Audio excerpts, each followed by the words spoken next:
Start. Bhavna. Yeah, yes.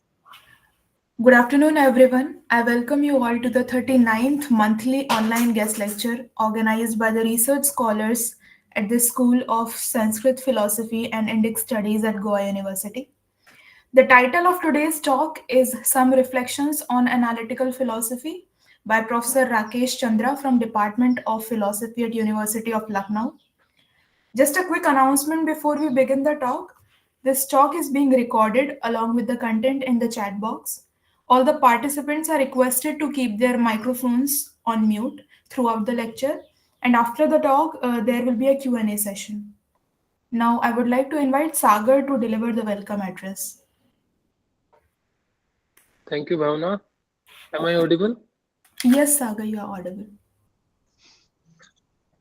Professor Rakesh Chandra has been the head, Department of Philosophy, University of Lucknow, Director, Institute of Women's Studies, Dean, Students Welfare, Director, Cultural Activities, and member of Indian Council of Philosophical Research.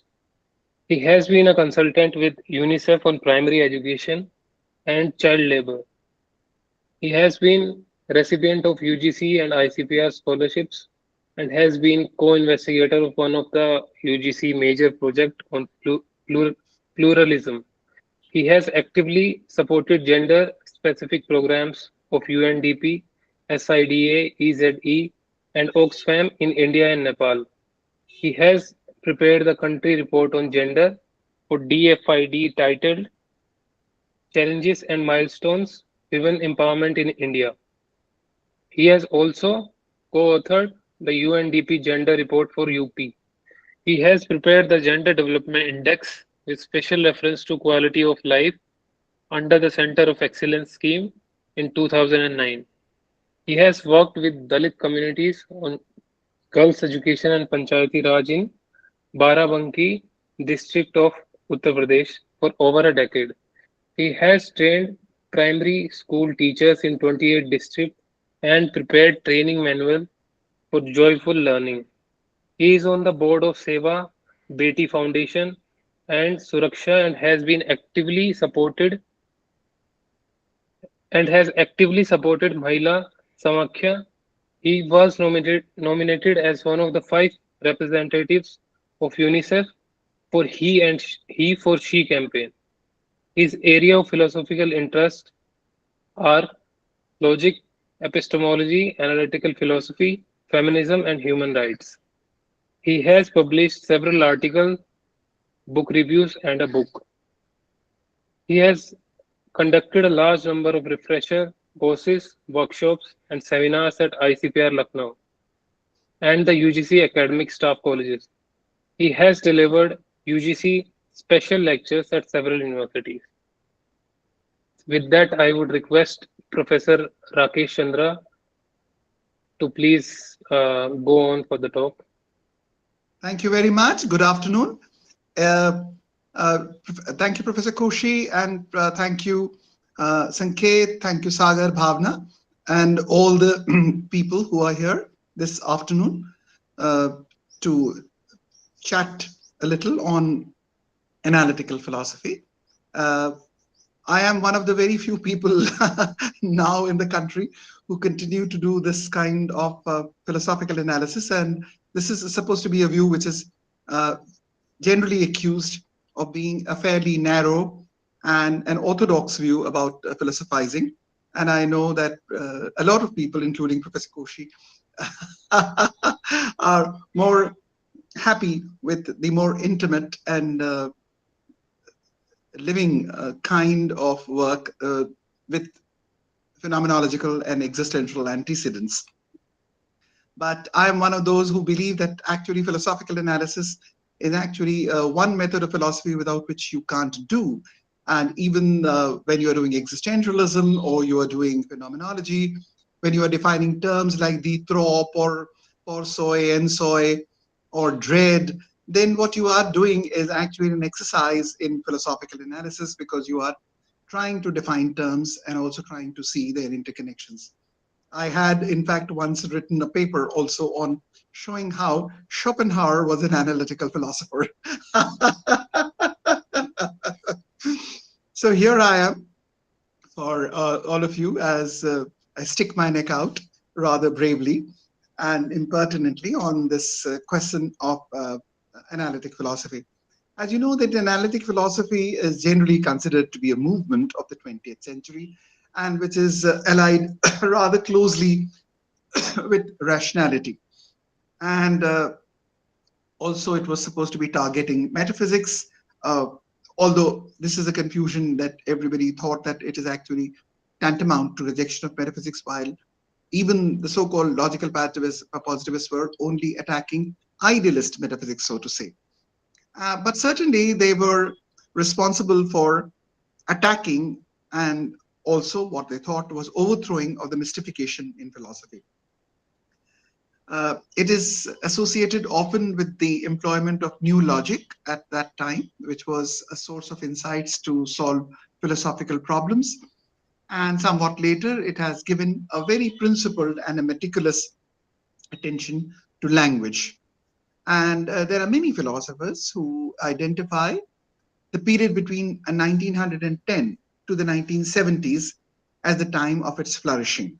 In India, of course, it continued to have its sway for another 10, 15 years more, maybe the 80s, but not beyond that.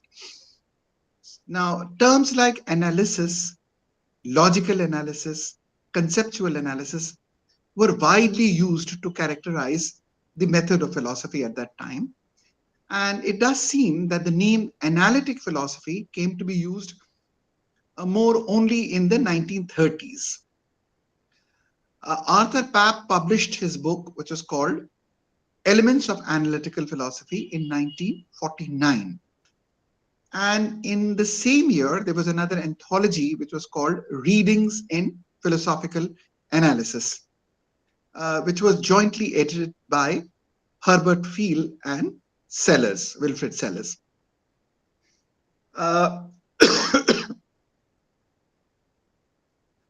There was another book which was published in 1958 by Arthur Papp, which was called An Inquiry into the Foundations of Analytical Philosophy, where he argues that the method of analysis goes back to Socrates. It is not that this is a method which was created by Frege, as it is generally believed that, Frege is supposed to be the grandfather of the analytical movement, while Moore, Wittgenstein, and Russell are supposed to be the figures of this. So, but Papp tries to say that actually Socrates is also using philosophical analysis. So when he's trying to ask this question to the people, what do you mean by justice? He's actually engaged in the idea of clarification of meanings, primarily, as we remember the dialogues, applied to moral terms like justice. Aristotle, John Locke, David Hume, Bishop George Berkeley all practice analytical methods. So if you're looking at John Locke, he's then trying to understand what do you mean by an idea. Then in case of Bishop George Berkeley, you remember he said that human beings do not have the capacity for forming abstract ideas. The idea of a substance without qualities is itself an abstract idea. Therefore, you cannot have a physical substance.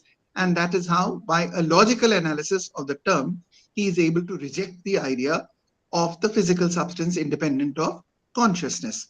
So many people show and are able to see that how the method of analysis is actually a method which is being used by all big philosophers. So from Aristotle to Locke to Hume to Berkeley, everybody. And they are all using the analytic method as they deal with issues like, in case of Aristotle, he's discussing the issues of virtue. In case of Locke, he's looking at the idea of substance. Substance is something we know not, and we call as the substratum of qualities. So there he's trying to again analyze that how we use the term substance. Similarly, as I just mentioned, Berkeley is talking about abstract ideas. And so all of these philosophers, or Hume is talking about causality, or all these people who we consider to be great philosophers are actually exercising the method of philosophical analysis, and they are trying to analyze the concepts of these things. Now, some philosophers, however, say that actually it is in the 20th century that there is a time of great change. And we all know that 20th century and late 19th century are very important for the history of philosophy, as we saw many philosophical theories, as well as some very important metaphilosophical theories about the nature of philosophy developing in the same period.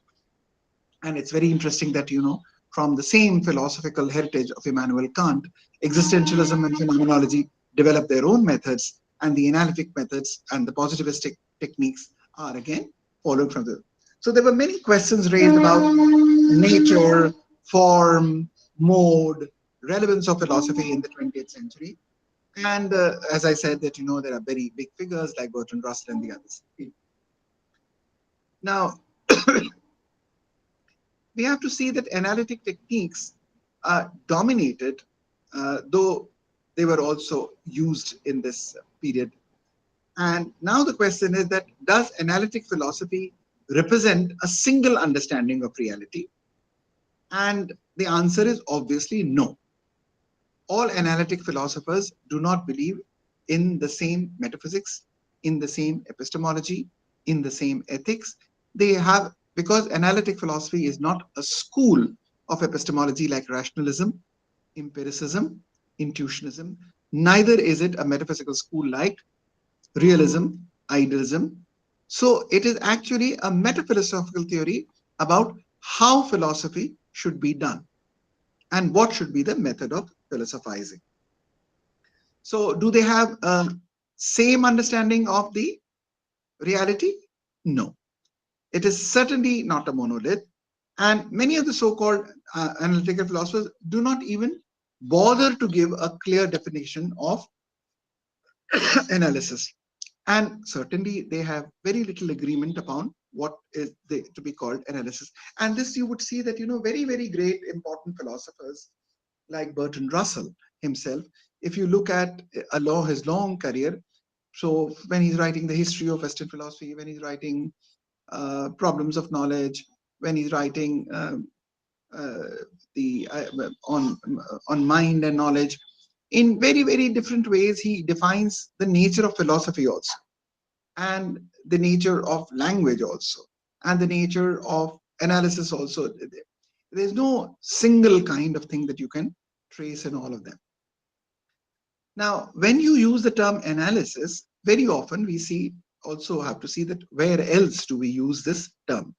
And of course, we use it in many other subjects like chemical analysis in chemistry, psychoanalysis in psychology, economic analysis in economics. And some have tried to say that to analyze is to take apart in order to get a better understanding of what is being analyzed.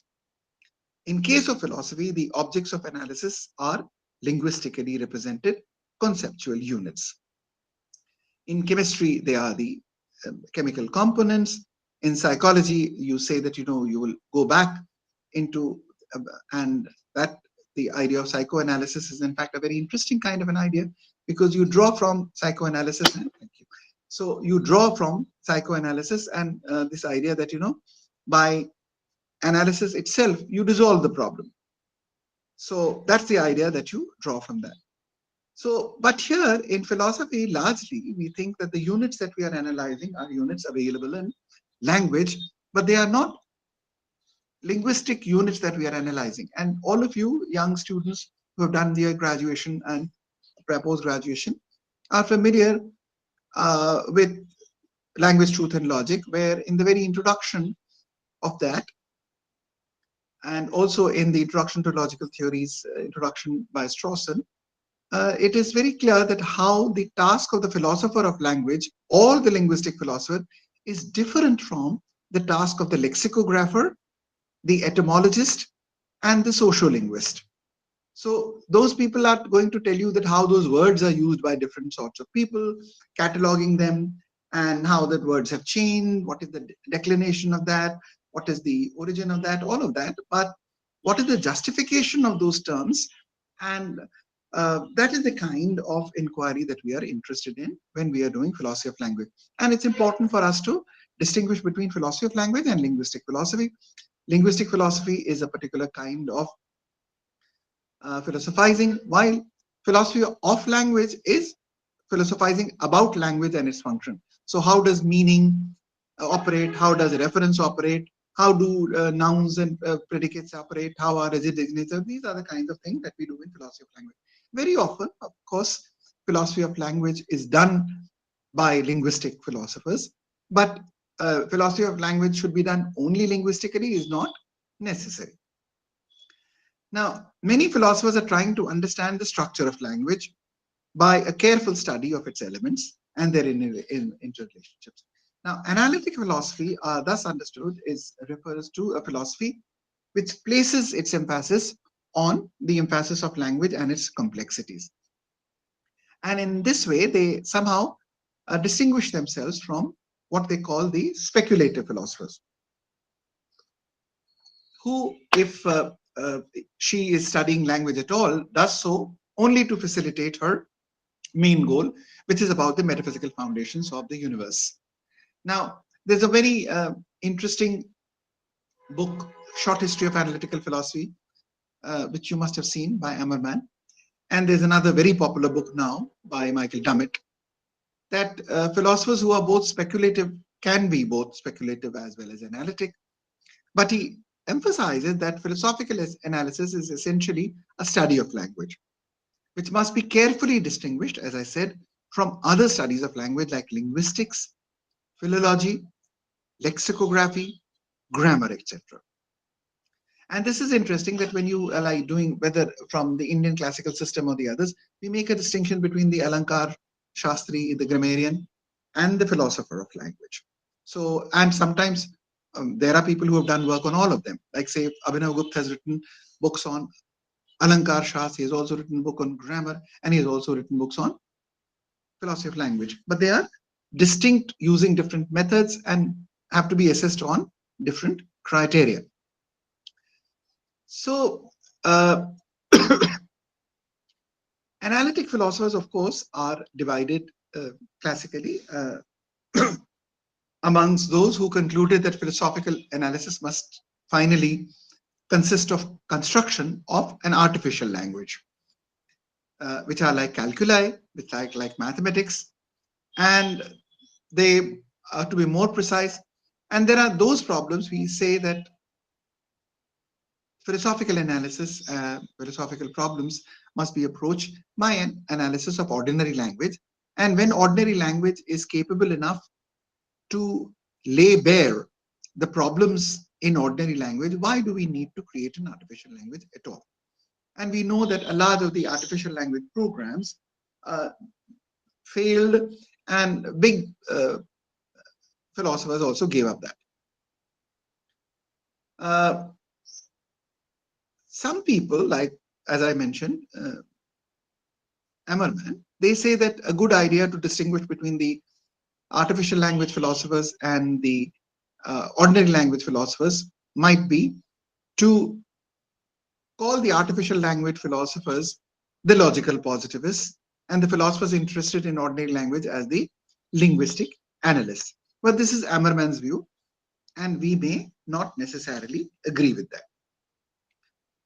Now, there is another very important view, which I think we must all talk about. And that is that, very, very often, and this is a very popular thing even in all universities, including Indian universities, to distinguish between Anglo-American and continental philosophy. And they say that, the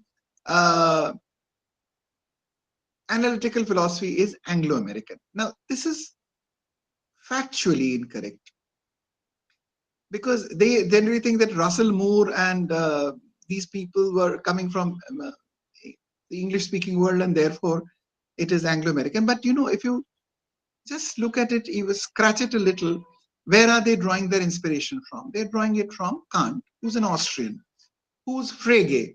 Frege is a German philosopher. And had it not been for the cruelties which had been uh, instigated and perpetuated by Hitler, many of these philosophers would not have fled from Germany and moved to Oxford. So the idea that, this is continental and this is Anglo-American is actually not true at all. Although it is true that Moore, Russell, and Wittgenstein were all together at one time in Cambridge, but you know that Wittgenstein was certainly no American and no British. Their notable teachers were from the idealist tradition, like Hegel from 1770 to 1831. And as I said, that there are many people say that this tradition, of course, of idealism goes back to Socrates and Plato. The new Hegelian idea completed a worldview which described nature of reality in relation to man, his values, and Bradley was one of the most influential idealists at that time. So large part of Russell's work is actually a response to McTaggart and to Bradley. Moore, G.E. Moore, painstakingly examines the possible meanings of philosophical questions and solutions offered by the idealists, and he said that they are mistaken. You must all read his very important and simple articles, one in defense of common sense, then on certainty, and the other very important thing, the idea of the external world.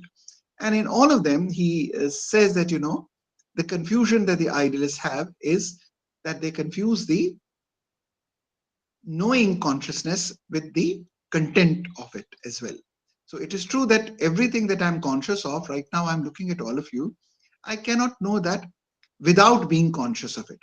But it doesn't mean that the cup and the mobile and your images and you are all only consciousness. So the content of the consciousness and the process of knowing need to be distinguished.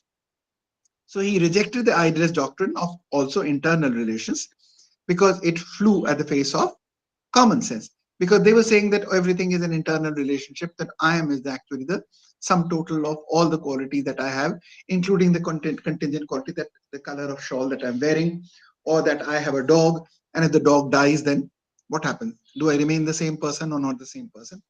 So, or if I give away my dog or a shawl to somebody else, I become somebody else. Now, these were apparently non-acceptables, and so Moore insisted on clarification of concepts before speculation. And of course, Russell, when he rejected idealism, was not exactly due to the same reasons, because he was a mathematician and he thought that actually some of the mathematical problems were actually not well resolved in the idealist framework. So the two, however, did not reject metaphysics. And that is, I think, very important, that when we associate philosophical analysis only with the rejection of metaphysics, then certainly we all know that for a very long period, both Russell and Wittgenstein were proponents of philosophy of logical atomism, and which was a metaphysical theory. So they were not rejecting that. And certainly, as we see, Wittgenstein's only work, which was published in his time, Tractatus Logico-Philosophicus in 1921, was actually not a rejection of metaphysics at all. But he was saying that certainly about the method, that a large part of the philosophical questions are nonsensical, and philosophy is actually an act of clarifying language, and it is not the source of truth in the same sense in which science is. And that is something very interesting. There's a very small article written by Moritz Schlick, which also says that philosophers are interested in meaning clarification. It is the scientists who will deliver us the truth. Again, something which is hugely provocative, and there can be and have been debates about that. Rudolf Carnap, Moritz Schlick, Herbert Field, Weizmann, Gödel, Otto Neurath, Hahn, and many of these were part of one group which was called the Vienna Circle. And they were mathematicians and philosophers who were working together. Then they were all again using methods of philosophical analysis. The other was called the Berlin School, and it again had stellar people like Reichenbach, Karl Hempel, Grelling, R. von Mises. So these were again there. Then the logical positivist thinking developed with the inspiration, as they said, from David Hume. Then there was Auguste Comte, Ernst Mach, Gottlob Frege, and others. So all these people in different groups were using the methods of analysis, and all of them in some way had some common enthusiasms. One of the common enthusiasm, of course, was the verification theory of meaningfulness of statements and a challenge to religion, theology, and metaphysics. They all said that in order that a sentence to be true and false, it must be meaningful. And in order that it be meaningful, there must be certain conditions which it must meet. And generally to them, they thought that either statements are definitional and tautological, or they are to be verified some way or the other, directly or indirectly, by sensory experience. Now, naturally, they were all deeply influenced by the ideas of pragmatism and positivism at that time. Now, it is certainly not very easy to give a history and a characterization of analytic philosophy, but there are people who somehow or try, and we will also try and see that, let us try and characterize some of the key features of analytical philosophy. So as we saw, firstly, what are we doing? That we are analyzing something which is complex, and we are analyzing it into simpler components. You saw that, this is not a new task. We saw that the oldest problem of physical matter, the debate between Anaxagoras and Democritus, can the physical substance be infinitely divided?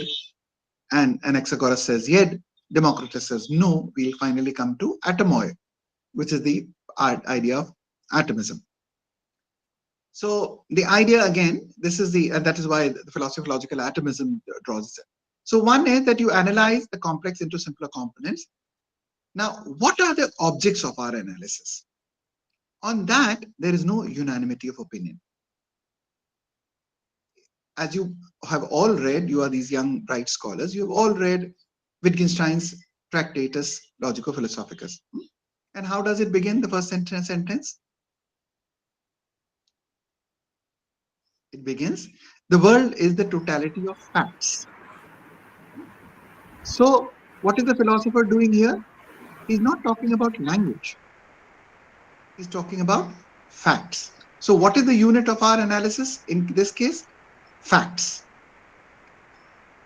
For some, what is the unit of analysis? The relationship between language and reality.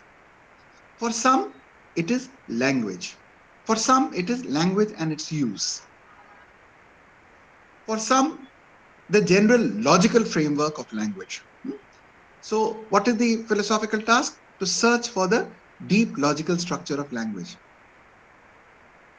And of course, as we remember, when you are looking at the father of analytical philosophy, G.E. Moore, he said that the purpose of analysis is to express the form of mind-independent concepts and objective reality.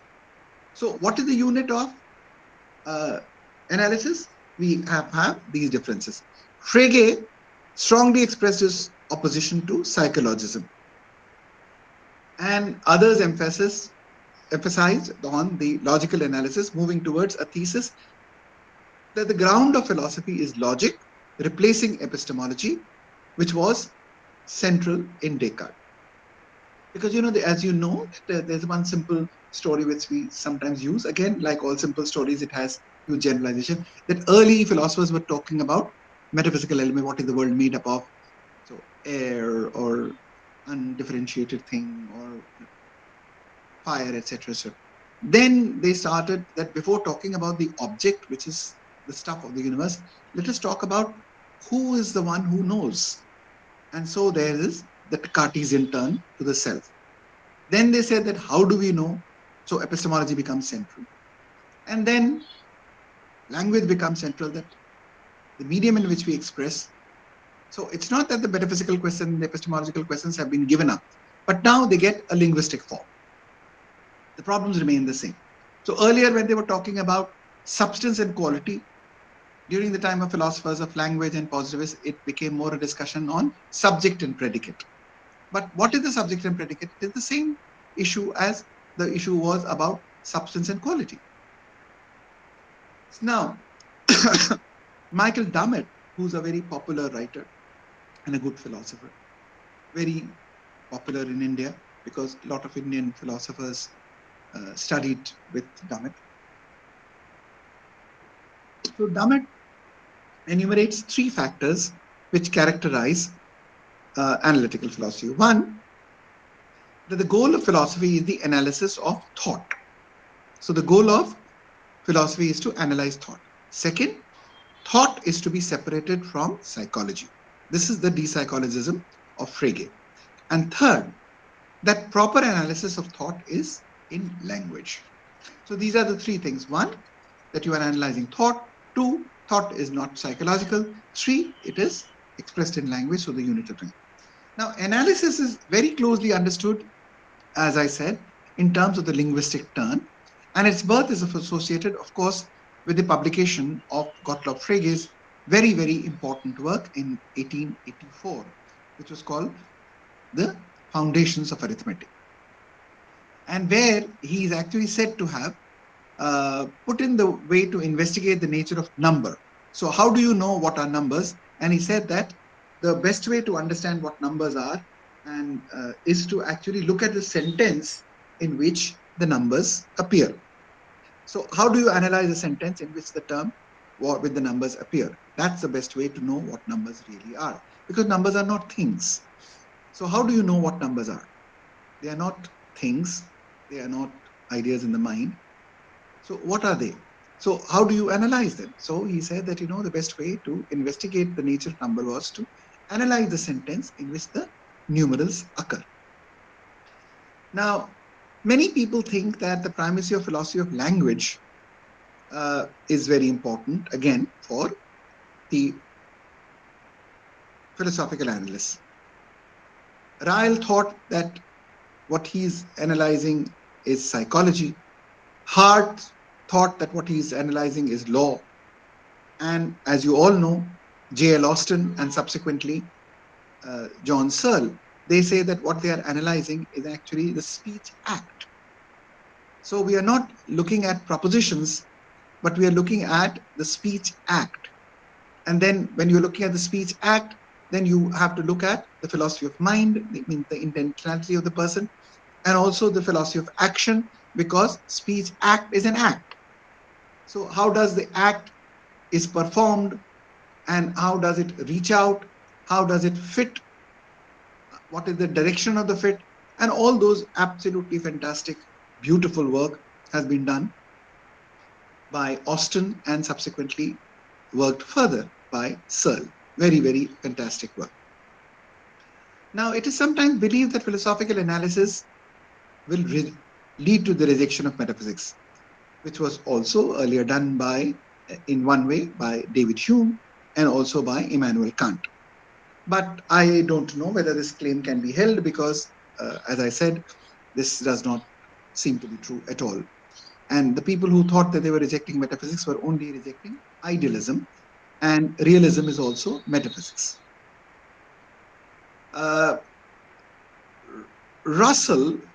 Bertrand Russell, uses the methods of philosophy in abstract cosmology and mathematical logic as he tries to resolve the problems logically, presenting the ideas of incomplete symbol and logical construction. All of you have read his very, very important article, and many of his articles, but certainly what is supposed to be the best is Theory of Descriptions. Now, as I said, that in all this story, the idea is that this is analytical philosophy is a movement born in Cambridge, and largely a movement which was trying to counter and reject absolute idealism. Now, the first phase of analytical philosophy is seen primarily with reference to the ideas of logical atomism in Russell and Wittgenstein's Tractatus Logico-Philosophicus, as I said.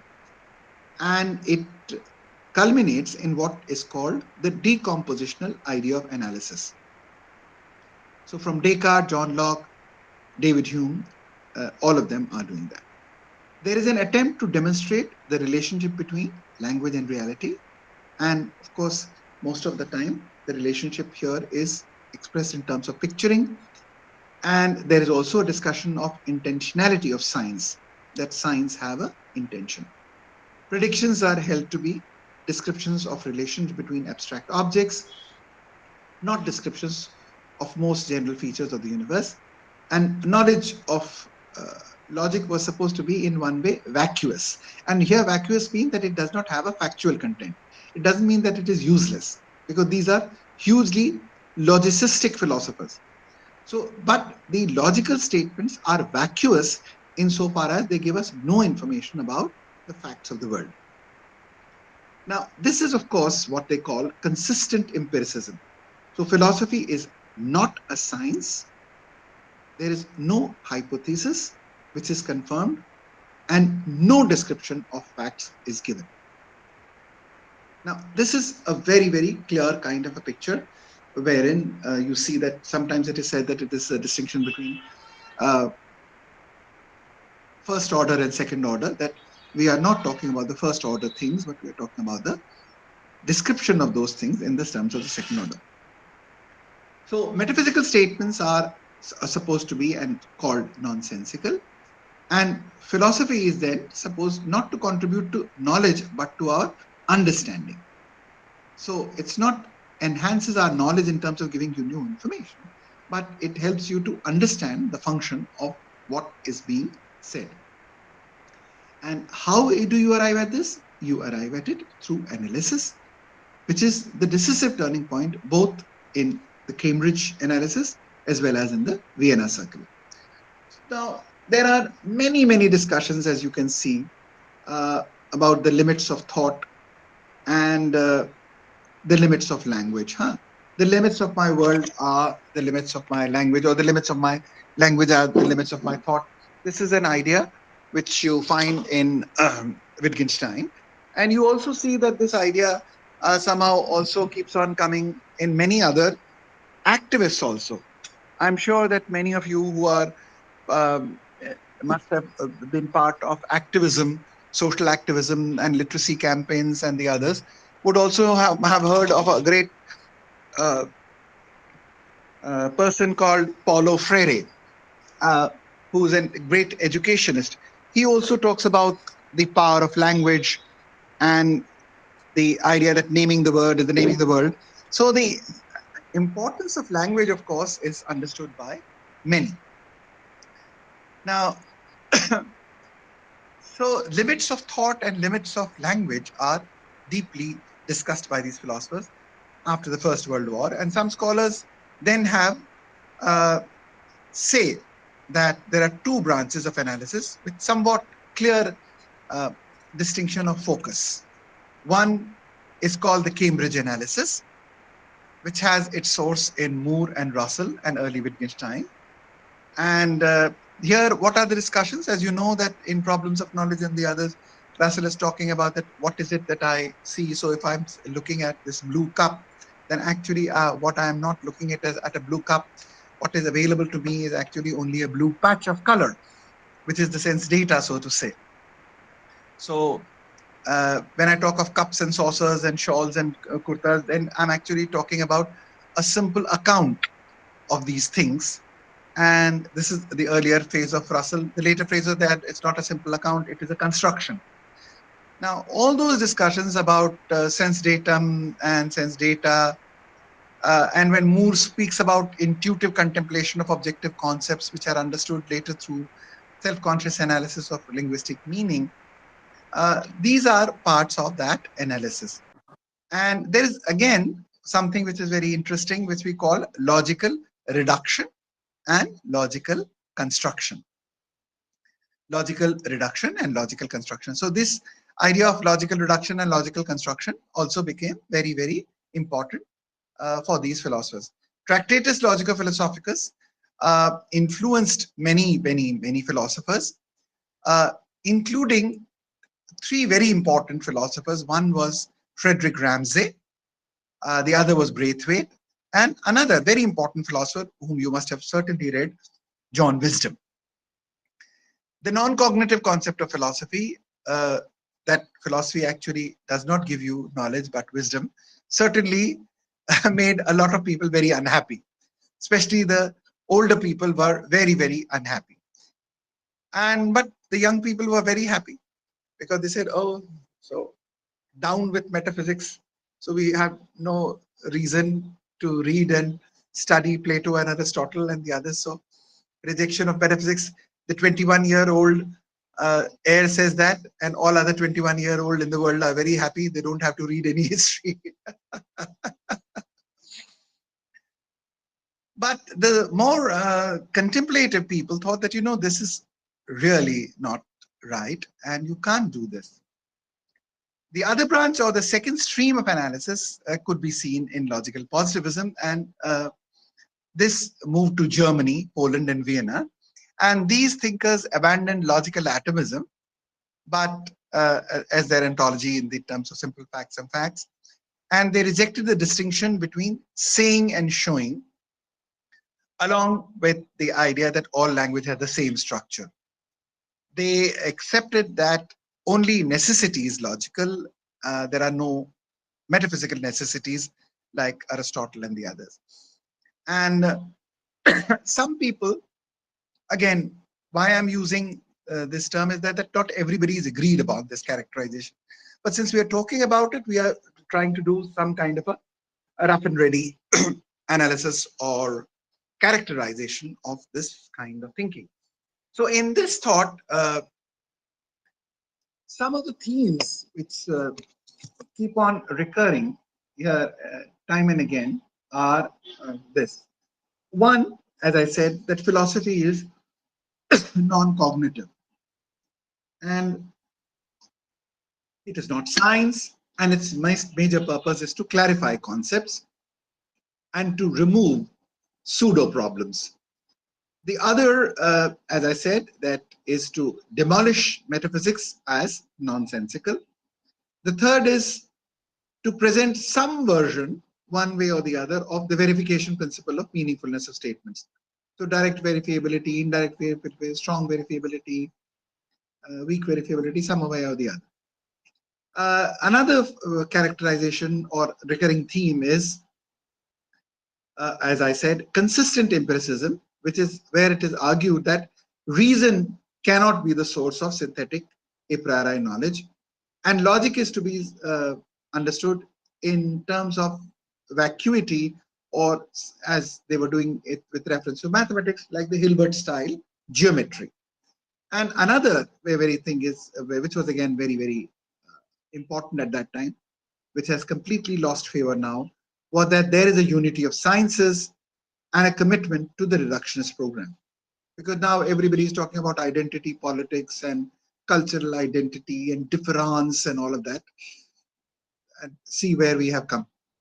So the point here is that these characterizations largely in one way or the other were the themes of the analysts. In and around 1945, the center of analytical philosophy shifted to Oxford.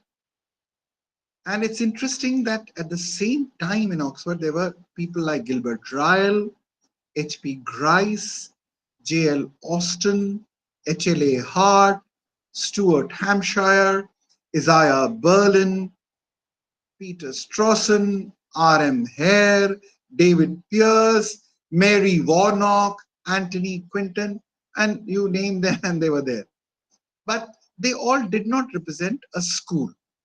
You can't say that they were talking about the same thing. They were not. They were at Oxford, but there's nothing like an Oxford school. They had no common manifesto. Of course, they were all, in one way or the other, influenced by later Wittgenstein. It is interesting that in 1959, we find that there is a acknowledged repudiation of metaphysics. Strawson publishes his book called Individuals with the subtitle an essay in descriptive metaphysics. So metaphysics is back, though now it is said that this is no more speculative metaphysics but descriptive metaphysics. Although I'm not too sure how descriptive it is, because it does have a huge amount of normativity. So here what he said was that we are giving you the most general features of our conceptual scheme, not the logical structure of the world, but we are giving you a connectivist analytic investigation, and they called it linguistic or conceptual analysis, not reductive or constructivist. There was no insistence on going to the simples, unintelligible, elementary propositions, because earlier I come to simple propositions. And what were the simple propositions? Generally, they had to be like ostensive definitions, like names of things. So the emphasis was on clarification, on clarity, and the unit of analysis were words and sentences. It was understood that not all problems are about language, which are to be dismissed and corrected by devising an ideal language.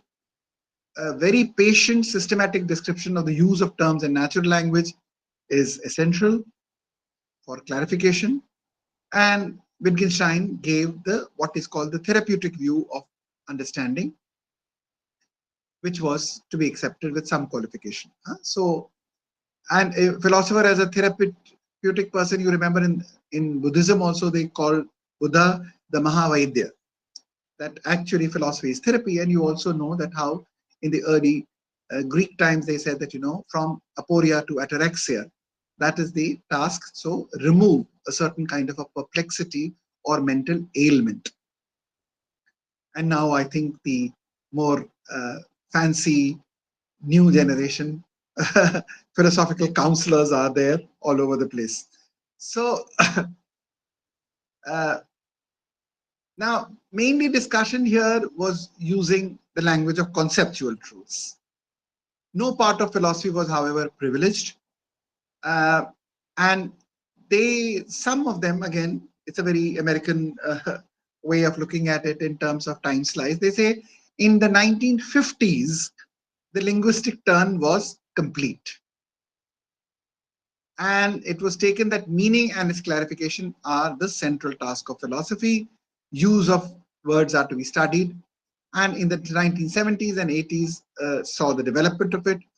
Theories of meaning, including debates whether meaning requires theory or not, because meaning of meaning, can you have a theory of meaning? Do we need a theory of meaning? All these things were debated. But then, from the earlier view of Quine about the distinction between philosophy and science, you see Quine turning towards naturalized epistemology, and then again saying that philosophy is an extension of science. So you see again a movement in one direction and going back, so to say. Now, there was a very keen interest on close analysis. There was also a great idea of self-reflexivity. There was a rejection of the analytic-synthetic distinction, both by Quine and then also by Morton White. And though many of us think that Grice and Strawson gave a very good critique of that, but we know that whole of Western philosophical development, despite what was said by Grice and Strawson, from Putnam to Kripke to everybody, they do think that finally Quine was right in rejecting the analytic-synthetic distinction in a rigid form.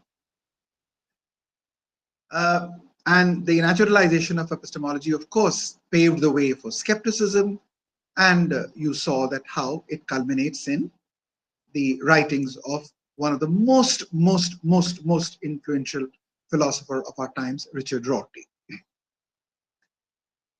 Some have seen the history of analytic philosophy as an association of thoughts which can be clubbed together in three ways. One, there are philosophers like Moore, Russell, early Wittgenstein, C.D. Broad, Ramsay, Wisdom, and Stebbing. This is one group. The other is the Vienna Circle, which has Maurice Schlick, Carnap, Neurath, Weismann, and Herbert Field. And then there are Berlin Society of Scientific Philosophers like Reichenbach and Karl Hempel. So they say that these are three groups with a different emphasis. Again, I'm only, since we are talking initially, that this is the way you look at different ways in which you approach the question of analytic philosophy, its characteristics, history, and also some of its political views. Now, analysis, as we said, can only not be in breaking into parts. It has to be also connectivist. So analysts was saying that we will break it into simpler parts and then also show what the connections are and how those connections are manifest themselves. They call it the exhibition analysis. Then there is also something that they call the interpretative analysis. And then they also have this question of replacement analysis. Now, every exhibition and every interpretation may not lead to a position where you can replace the same thing by another. Because replacement requires what we call in Leibniz was substitution selva veritas, that in every situation you will be able to replace the term by another without changing the truth value. Now, analysis will always not give you that. In case of interpretative analysis, in terms of exhibition analysis, you'll be able to display how it pans out. But what has been given as an analysandum and an analysans, they too cannot be replaced in all conditions. The analytical philosophers, of course, have been generally accused of being aloof from the concerns of politics and human life, and they have always been called that, oh, you are doing only linguistic analysis and hair splitting. And this is the kind of thing which was also done, an accusation against the great Indian linguistically oriented analytical philosophers, the Nayaiks. They were saying, what are you doing? You are doing Kak Danta Pariksha, that you are almost examining that what is happening to the teeth of the crow. How many teeth does he have? Are they sharp or round, etc. etc. So hair splitting and all of that is being accused. But we have to see that, unless you clarify your terms, are you really able to see what you are trying to examine? So therefore, analysis as a preliminary essential step for any kind of an enterprise of philosophy can hardly be overstated. But certainly this was one accusation against them that, we are, and look at the times, as I said, these are the time of the two world wars, that how are you doing only this? What is the nature of a priori? What is the nature of analytic synthetic distinction? How do proper names function? And the present king of France is Borel, etc. Oh my God.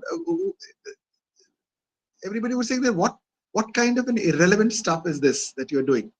And all of you philosophers of language are doing only this, and all analytical philosophers are doing this, and you have no politics. You are completely insensitive, terrible people.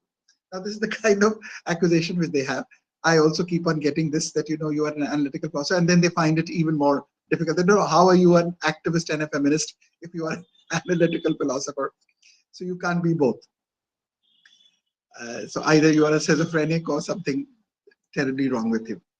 But this is also very interesting to see that the analytic philosophers, who are generally accused of being aloof and having no concern for politics and human life and its intimacy, unlike the loving existential thinkers and phenomenologists who are talking about subjectivity's truth and the intimacy of the self. It's interesting that the analytical philosophers did not think of themselves as politically neutral.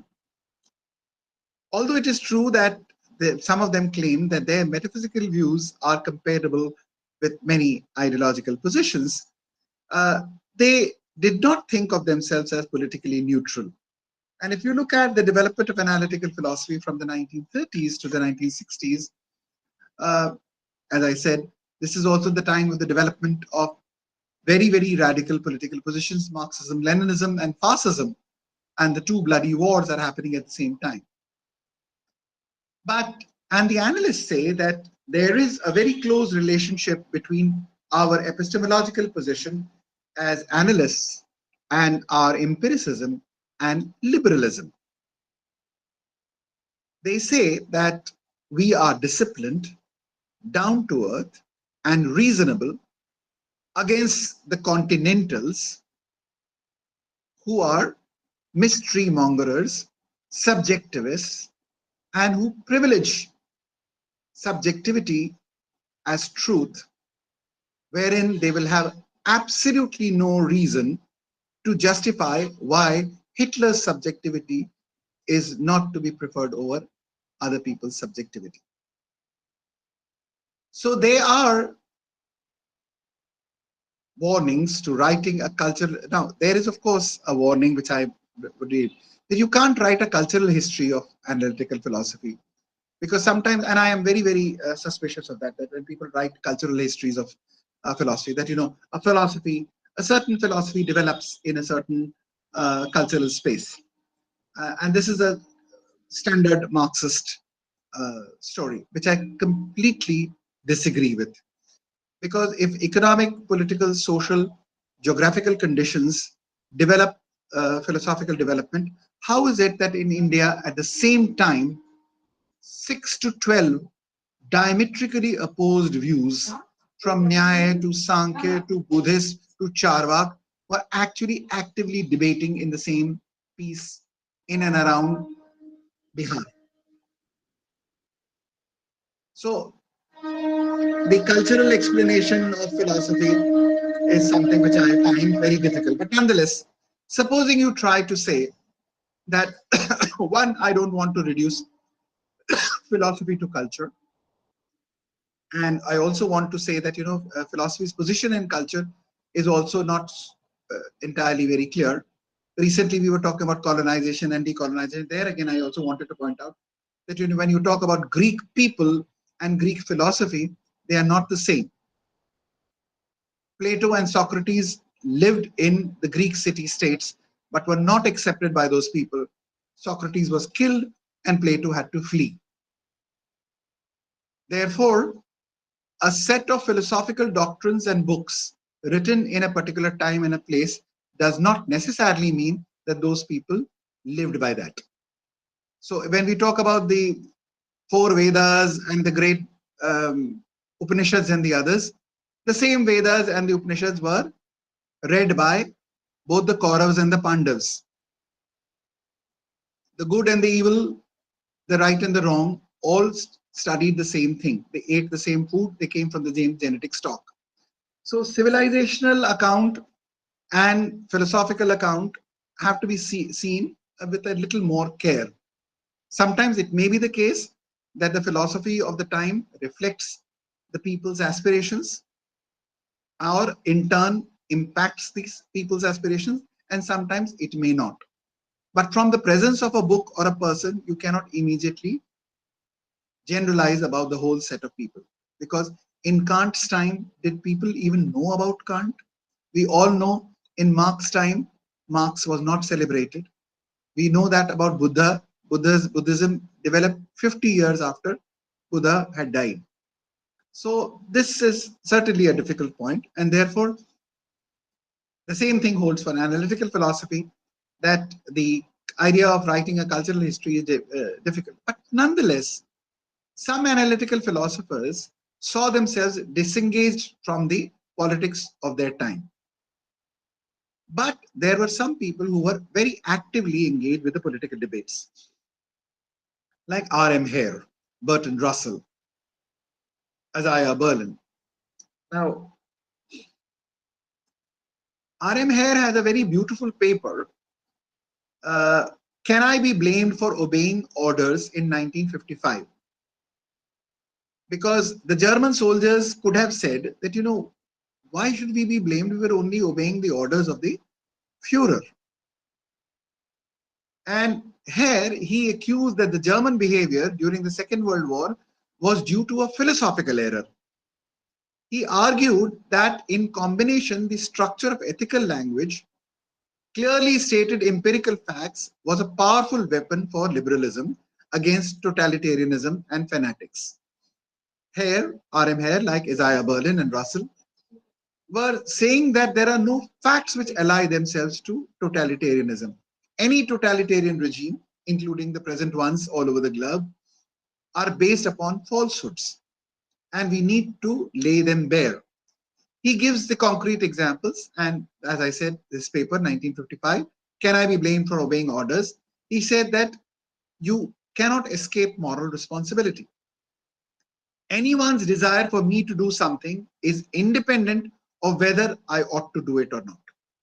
So my mother wants me to do this, God wants me to do that, the Führer wants to do that. This is one. And the other is whether I will do it or not is my choice and depends upon that. Now, this he learned from David Hume, and he thought that this was a Nazi error. Similarly, Bertrand Russell and Stuart Hampshire claim that their idea of philosophical analysis is a guarantee to free themselves from corrupt ideas of Nazism. They assume that the anti-canon philosophers have no commitment to truth and their political movements are intellectually bankrupt. They think that if you are logical, if you are rational, you are immunized against passionate political dogma. So this privileging of emotion, privileging of passion, which is very often done in the identity politics, whether it's the feminist movement of a certain kind or the black movement or the Dalit movement, is something about which there are words of warning. That we need to see that the passionate political dogma has to be resisted by logic and reason. And there's a very famous article by Russell, Philosophy and Politics. He says that John Locke's piecemeal and patchwork political doctrine was a response to the sectarian evil enthusiasm, and the empiricistic emotional control is contrasted with the wild emotional debauch. Gilbert Ryle's message is that Locke provides tools for the removal of bigotry by self-scrutiny. And the result of this careful, linguistic, logical stance is judicious, cautious thinkers, the reverse of the emotionally violent anti-canon. So liberal institution types of these virtues are calm, careful, objective analysis. And Russell was convinced that history demonstrated that empiricism was associated more with democracy and more or less, of course, the utilitarian ethics, which is again very democratic. Now, as we talk about this, I'm sure anybody who has read this and thinks will think that no, this is overly simplified, and there is many stereotypes have been created in this, in the cultural politics of analytic philosophy, because even Russell and the others are talking about the British liberals versus the German metaphysicians, the rational British and the irrational continentals, the rational truth seekers versus the emotional subjectivists. So this is also not entirely correct, because you remember Russell at one time said that the British invented common sense. Now, they also had this whole thing about, and we all know that, when we're talking about common sense philosophers, we have to see, is common sense a set of principles, truths which we accept? Is it a logical method of arriving at truth? Is it a set of principles? So what is meant by common sense? This is also a debate. And when they say that no, the British are more liberal and the British are more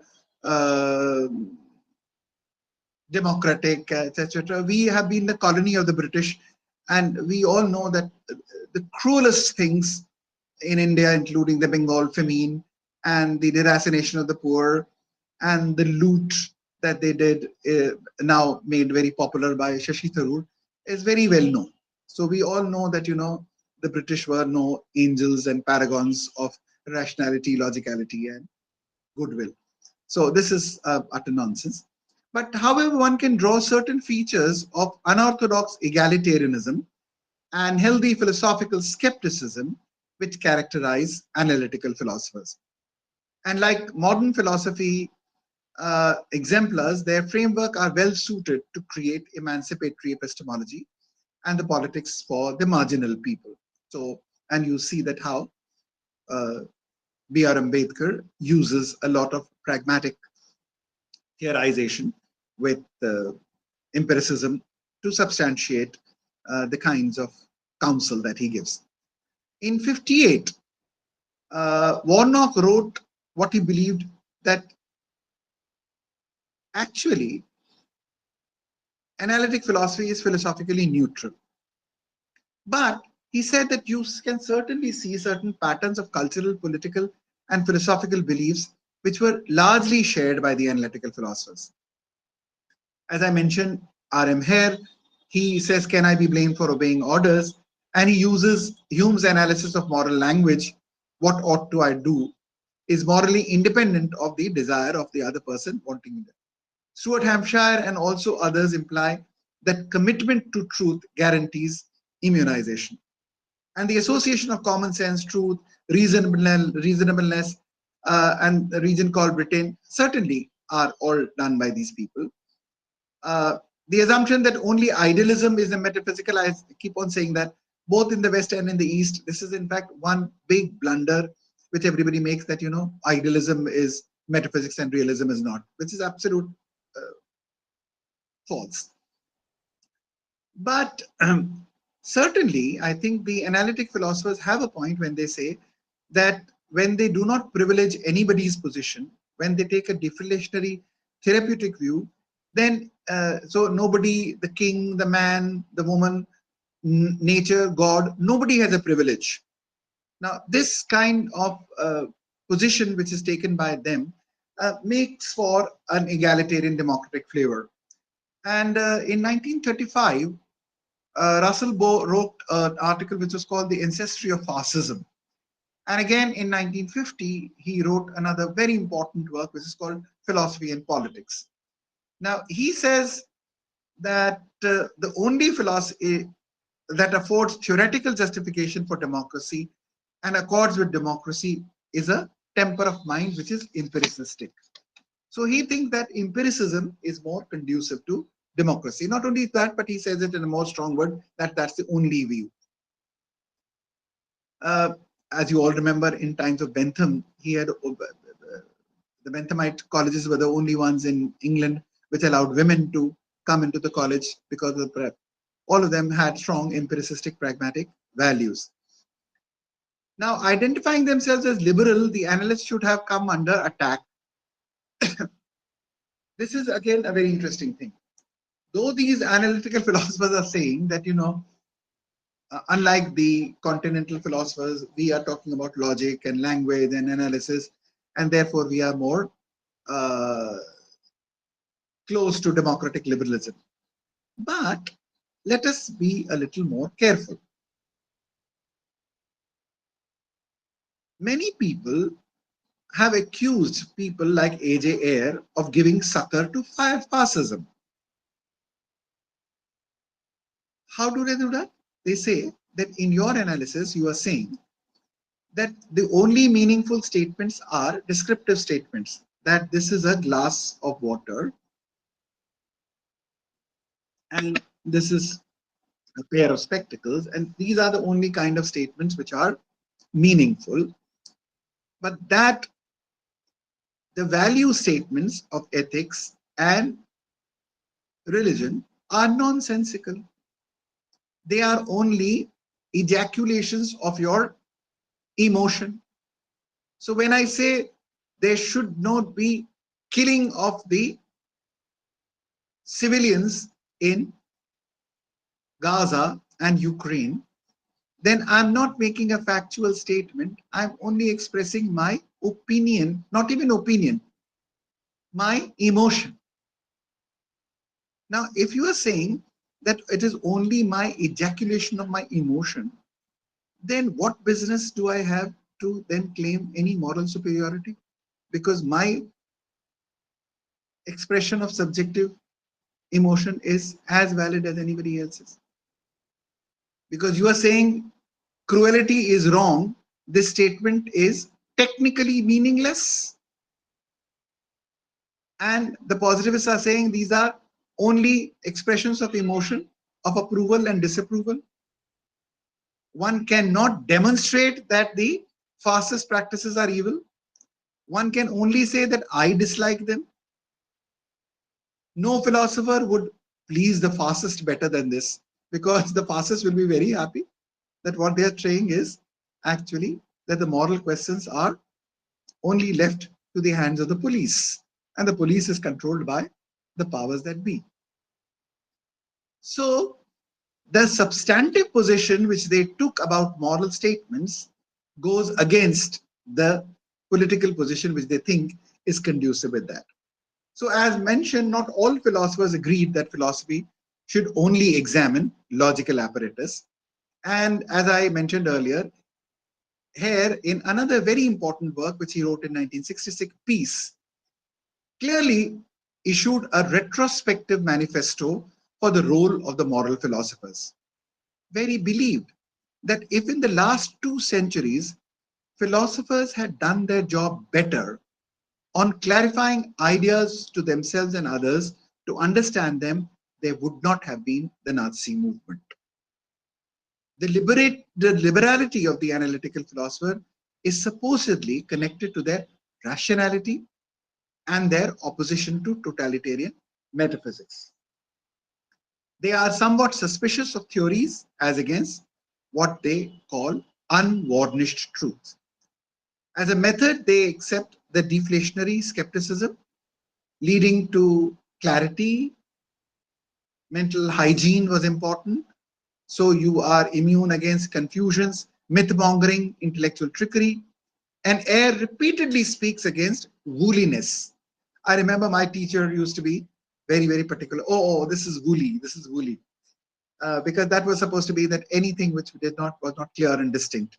I remember when I used to write something in a nice prose, he said, oh, lilting prose, which actually meant nonsense. So any kind of literary flourish was supposed to be going against the depiction and representation of unvarnished truth.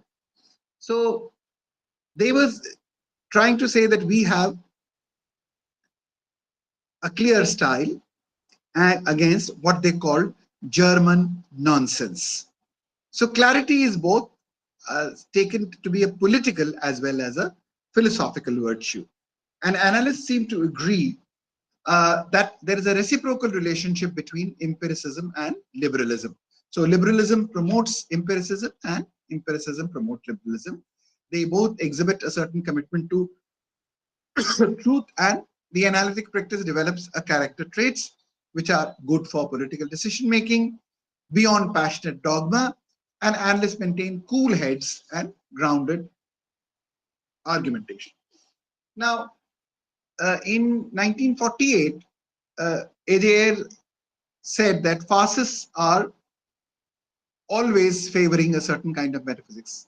And in an interview, which you must have all read, to Brian Maggie in 1978, he's called the positivists consciously hostile to the German tradition of romantic metaphysics. So the position that he takes is both political and intellectual. You all know that as I mentioned many times, in the 1930s, the authoritarian Austrian government came heavily on that, and the positivists had a great distrust for metaphysics and theory. Otto Neurath, who was the member of the Vienna Circle, he wrote at that time that empiricists in general are less prepared to become merciless persecutors and not so enthusiastic followers of higher glory of the transcendental nation. So this great idea of transcendentalism and metaphysics and reason and emotion, which in religion and metaphysics, which has led to so much violence, is resisted by this empiricistic minded epistemology and politics. Mary Warnock suggests that analysts were against the Heideggerian obscurity and mystery mongering, as what they were saying was that let's go to unvarnished truth. We all know that this idea of unvarnished truth is a very suspicious idea. Many people say that what is this unvarnished truth in any case? Stuart Hampard had certainly, of course, you know that he had worked for military intelligence, and some of his colleagues turned out to be Soviet spies about whom he thought that actually they were deceived by theory. Russell again speaks of analytical method because they are tentative and experimental. Their opposition is, on the other hand, is those who are metaphysically more committed. And he said that they don't shrink from violence and the big objectives, and they condemn love and peace as ignoble. In the post-war period, Warnock says that the analysts chose to burst the continental balloon rather than inflate them. And this is the deflationary view of philosophy which we take. So combination of the structure of ethical language, clarity in terms of empirical facts, these became powerful weapons for liberalism against the totalitarianism and fanatics. Now also we find that, you know, whenever big leaders talk about these things, the only way that we can work is actually by analyzing their terms, helping them to see what is implied and give a taste of the faulty arguments. Now, there are liberal powers inherent in the logic of ethical discourse, and the liberals can make the hardcore to relent if we present without losing heart. That is the hope, that if we are able to show with clarity the logical relationship between what is being said, then people will perhaps withdraw. The truths of logic are useful tools and inoculation of the public against the propaganda in 3 stages. 1, be clear about the logical properties of the moral world. 2, we get the information about facts of the dispute. And 3rd, we exercise our imagination. So Isaiah Berlin and Russell assume that no facts can ally with totalitarianism. He showed that from Hume to the logical truth that anyone's desire for me to perform, I think that's why we have said again and again. Russell in 45 and 35, he mentions a certain conference in Soban. He said that in the official meeting, we were all discussing highly abstract matters. But in the spare time, I found that the most thorny questions of European politics were discussed. Now also when you listen to people like Chomsky and Zizek, you see that, or even Richard Rorty, they, apart from such brilliant clarity of mind, they apply it imaginatively to the present context of everyday politics.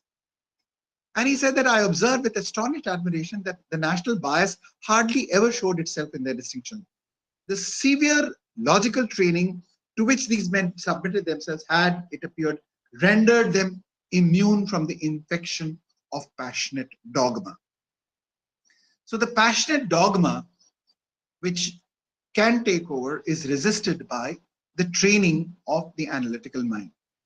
So in philosophy and politics, Russell suggests that Locke's piecemeal and patchwork political doctrine is a response to sectarian enthusiasm, and the wild emotional debauch can be taken care of. And Locke's essay concerning human understanding is a political message. His common sense suggests common basis for thought of all people. And Ryle thought that highly sophisticated people can be converted from being bigots to fairly cautious and judicious thinkers by making them to examine the mechanics of their own intellectual operations. Hampshire saw in Hume's epistemology, again, the same ameliorative powers, that his theory of knowledge, his ethics, and his political theory are designed to persuade men to understand their passions and in a decent compromise between conflicting denominations of it. So this is the kind of picture that was done. Again, as I said, Mary Warnock talks about the calmness of analysis and political virtue. For my own part, I'm inclined to think that they not only need to feel strongly hostile to contemporary philosophy, modern philosophers tend to use their pens as instruments of deflation.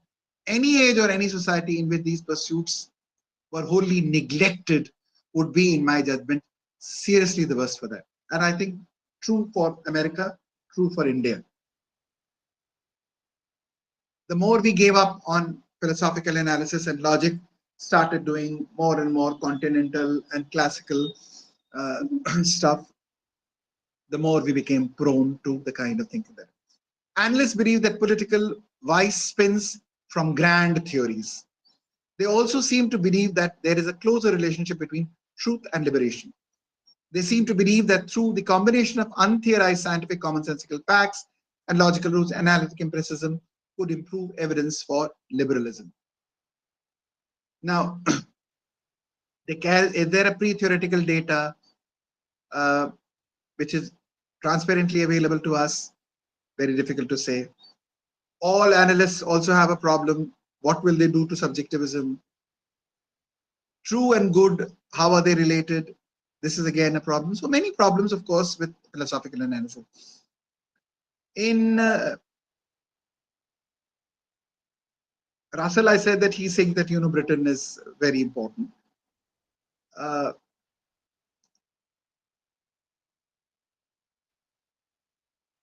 And he said that even when the British were conquered by idealists, two paradigms of analytical virtue remain: the common man and the skeptics. English were, on the whole, kindlier, more human than other people, precisely because they did not care about ideas and abstract ideas. Now, nothing annoys me more than this, as I said, that as a product of the colonizers looking at India and looking at our language and our dress and our food and our mind, I think that, nothing can be far from truth. But nonetheless, in Goa better that, there's a difference between the Portuguese and the French and the British, and the three had different manifestations of cruelty, and their ideas of nation and their idea of Indian people as a part of the dominion of Portugal or a colony. Again, there are important differences. So Russell is a strong believer of liberal values and their harmony. But nonetheless, it's interesting. Scholastically, that and we also need to look at that when you look at Karl Popper particularly, who opposed totalitarianism in the policy of interhistoricism and open society and its enemies. He arrived in Britain in 46. Haig again became a British citizen in 39. So these are all Austrian by birth, and so they cannot be called British in this sense. Kant, again, as I said, is no British. So this Anglo-American thing and the continental thing is a false divide. And there's also a teaser, as I said, that, that how can you talk about this idea? And many people say that Russell's global sympathy do not come so much from his analysis as they come from his heritage of pragmatism and romanticism.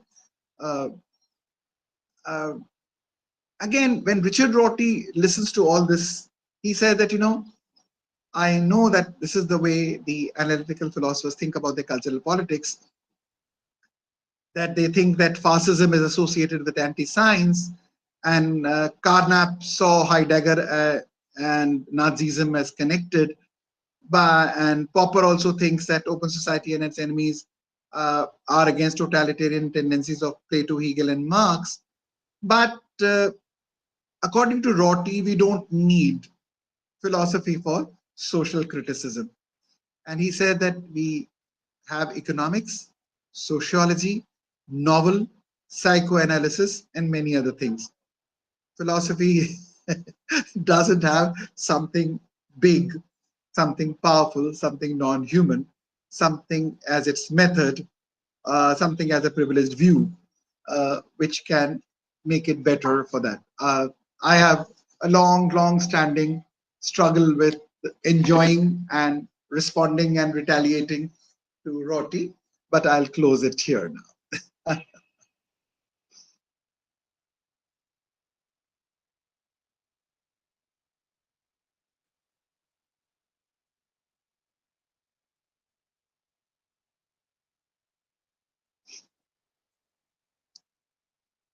So Sanket, who is moderating questions? I will be moderating, sir. Yeah. Participants can either type the questions in the chat box or raise their hand using the button on the bottom of the screen.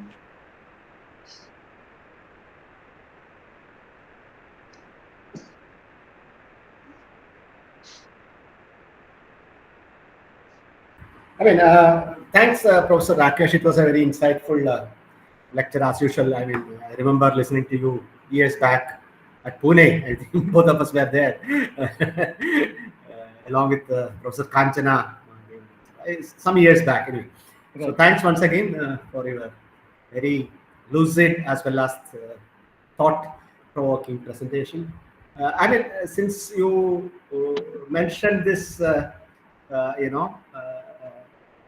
Charge against analytical philosophy or analytical philosophers, and I mean their reluctance in taking towards some political issues or political ideology, and you are defending it's not like that, etc. I was thinking you left the continental from that charge. Quite often, phenomenologists are accused of not taking a political stand. So in that sense, I agree with Roti there that we don't need philosophers to defend politics or society. I mean, that apart, I just want to know, where do you place some of the political philosophers like John Rawls or Dworkin, etc.? Where do you place them? It's thank you so much, Professor Koshi. Avowedly, John Rawls presents himself as a philosophical analyst in the tradition of Immanuel Kant. So he's a Kantian because the whole idea of veil of ignorance, etc., is the Kantian impartiality. And the technique that he uses is entirely the analytical technique, that if you are taking the idea of social justice and primary goods, then how are the... Although the interesting thing is that unlike the earlier division of the first order and the second order, the distinction, Rawls throws it to the winds, and he's very unashamedly directly talking about the first order. That he's talking about the position as it is, and then saying that in order to make a just society, how is it that you will, what would be the condition of drawing the principles, and he draws the idea of veil of ignorance. So his method would be analytical, but but he would not take the first order, second order distinction seriously at all, because he's doing first order political philosophy, not a second order philosophy like the earlier people were doing, and therefore he is far more relevant than anyone else. Similarly, I think his opponents are, in fact, as you know, that in terms of his opponents, you have a very small life of Nozick. It comes in and then vanishes. The major debate actually then happens between him and Sane and the others in terms of capability theory and the others. And all of it takes the analytical mode. Nobody is talking about subjectivity as truth in the Kierkegaardian sense, or nobody is talking about intuition, and nobody is talking about the phenomenological thing is with it. So they're talking about individuals in a layered sense. But this is, I think, what we all have to see, that even in case of B.R. Ambedkar, what you finally have is actually a thin theory of self to build the edifice. Because if you will build a very thickly layered idea of identity, you will not be able to generate any rules of generality. And therefore, the idea of a thin minimal self, which is generally supposed to be something not so nice in philosophy, is actually essential for rule formation. And this is a kind of thing which comes with a certain kind of analytical patience. Thank you. Thank you.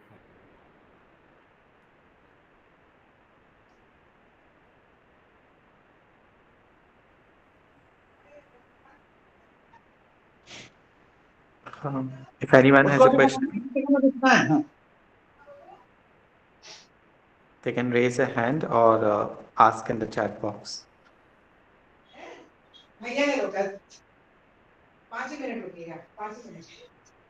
Over to you, Bhavna. Yes, I Akash has think a Akash has question. a question. Yeah. Go ahead, Akash. Can I Yeah, see you? Can yeah. I see you? All of you are. Please, can you open your face? Sanket, Bhavna also. Ranjit and Bhaiya. Yeah, tell me. Even Akash, if Yeah, possible. so I had a Yes. question.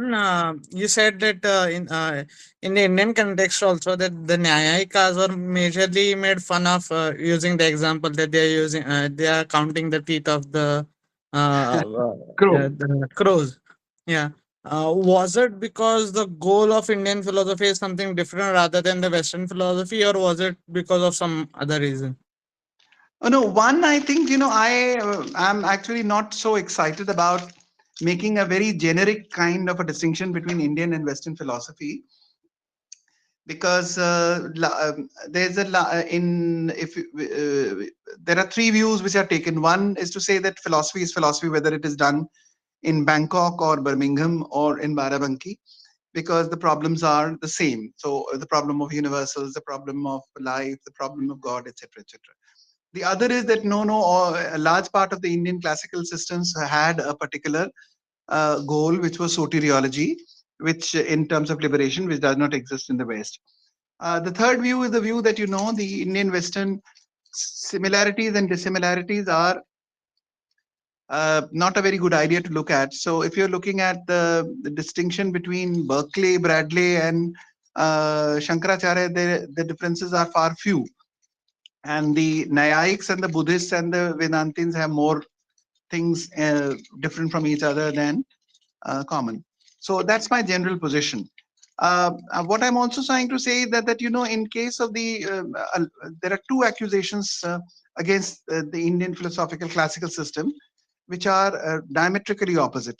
One is that all classical Indian philosophy was not knowledge for knowledge's sake, and that is what Stace and the others are saying. And it was always with a practical purpose of liberation, and therefore it is not philosophy, and it is more close to religion and pragmatic values. The other, which has been done by John Mackenzie and the others, is saying that Indian philosophical systems are not philosophical enough in terms of because they do not give you any guidance for ethics. So these two diametrically opposed kinds of views are expressed against Indian classical systems. And all of them have to be examined differently. I think that when you are looking at, say, for instance, political reference, political relevance, then certainly I find that, if you're looking at the Sankhya Karika and the Nyaya Manjari, then you will not find it politically relevant. But if you're looking at the Smritis or if you're looking at the Kautilya Arthashastra, then you will find it politically relevant. So when it comes to specifics, it would come to that.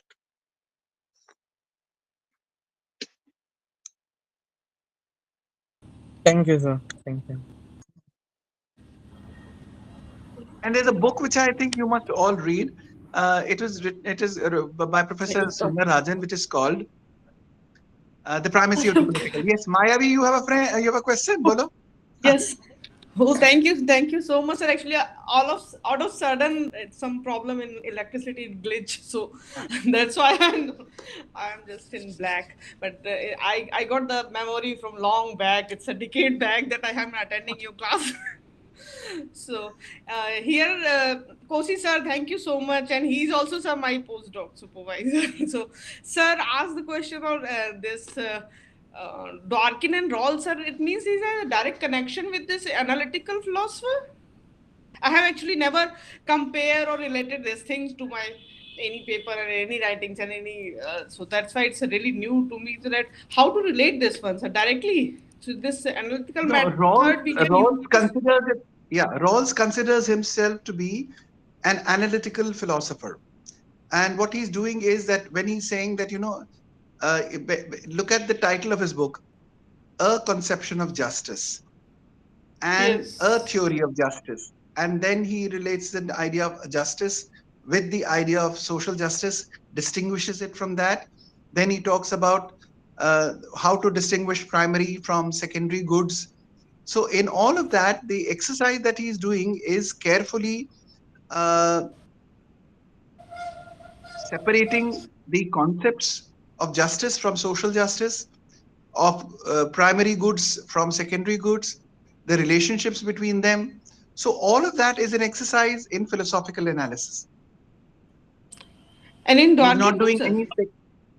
I think so. But Rawls definitely.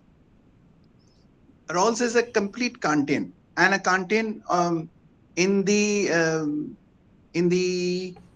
analytical tradition, not a Kantian in the continental Yes, tradition. sir. There's no subjectivity in Okay. him at all. So, but we cannot directly relate to this one, sir, through Vienna Circle or this Russell and Moore and that all, or we can That you have will have some to link. see. That you will have to see, because if you look at Mayavi, I'm sure you must have studied that. In 1980s, there were a set of papers published in a journal of philosophy which were called Rawls's papers on Kantian constructivism. So he wrote Yes, sir. 3 papers, I think, consecutively in that, which were on Kantian constructivism. So he's and they are very good exercises in analytical philosophy. In fact, we studied Kant Thank you. through Rawls. Yes. Okay, thank you, sir. Dworkin also resembles something in this his I think you are the ethical better analog person in to this talk about it. Kant one. Yeah, No, sir. No, sir. You are. Thank you so much, sir.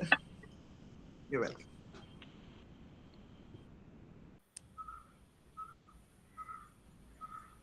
Any other?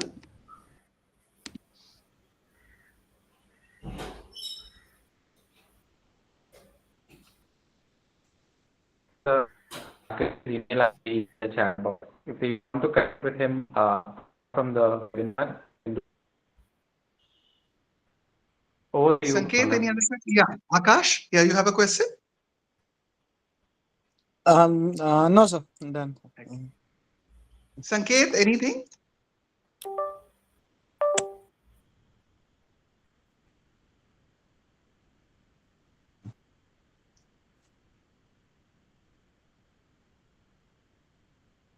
If you don't right now, if you don't have any question, but later you want to interact, of course, email ID of most welcome. Professor Rakesh Chandra is given in the chat box. Please take note of it. I mean, the organizers will give chat box. So, Dr. Koshi, I hope this was useful. It is quite useful. You can see a little bit of,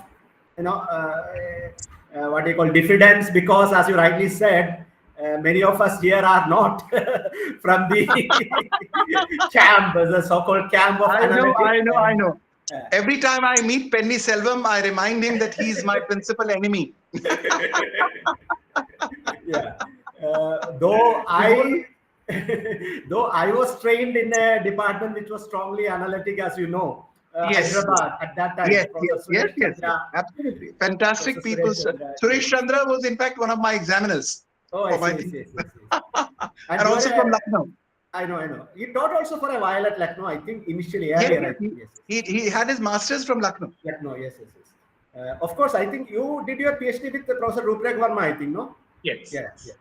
A fantastic scholar, of course. So anyway, it was a pleasure, as I said, listening to you. And I mean, the formal vote of thanks, I think research scholars have their own program. I leave it to them. Yeah. Yes, sir.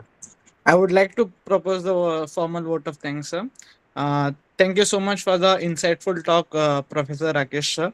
I would also like to thank the Dean of School of Sanskrit, Philosophy and Indic Studies, Dr. Koshi Tarakan. Thank you so much, sir, for all of your support. I would also like to thank all the faculty members of the school and the research scholars, as well as all the participants, faculties, and students from and outside Goa University. Thank you so much for participating. I will especially like to thank all the people involved in the organizing of the conference, organizing of the talk, and making the poster and publicizing the event to others. Thank you so much, all. Thank you for the very amazing event. Thank you. Thank you. Thank Thank you you. once again. Yeah, before we end the lecture, I have a small announcement to make. The recording of this lecture will be posted on our school's YouTube channel, which is Philosophy at Goa University. And soon with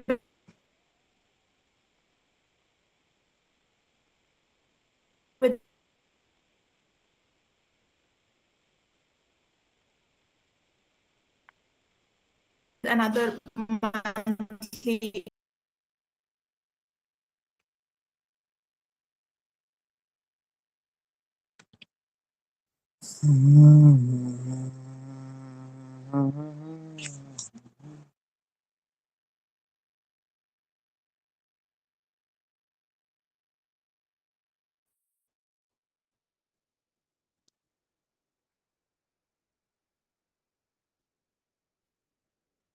Yes, I think we can close the webinar.